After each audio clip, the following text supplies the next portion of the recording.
Aujourd'hui, on parle cohabitation pour chats et surtout cette idée d'adopter un chat un petit peu plus jeune pour stimuler un chat plus âgé. Je m'appelle Marine, je suis comportementaliste félin et la cohabitation entre chats, ça peut être très rapidement très compliqué. Il y a les cas dans lesquels tout se passe très bien, heureusement, mais il y a quand même des cas qui sont un petit peu plus compliqués à gérer et souvent, en fait, ça va quand même être cette idée d'avoir un nouveau chat très jeune ou alors carrément un chaton qu'on va ramener auprès d'un chat un peu plus âgé, donc dans le but de stimuler un peu le chat senior ou le chat âgé, de faire en sorte qu'il s'ennuie pas. Il faut quand même reconnaître très sincèrement que souvent, quand il y a des soucis de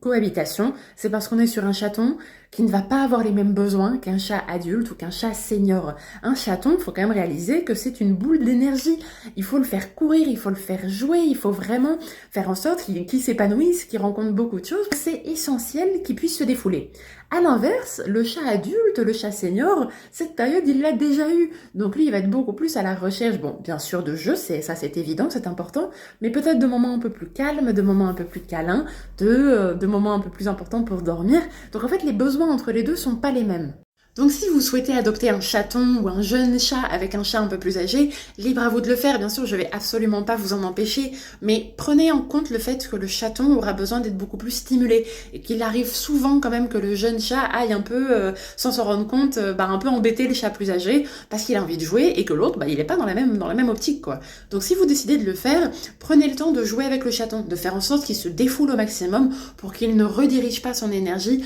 constamment vers le chat plus âgé, que du coup ça fatigue le chat plus âgé.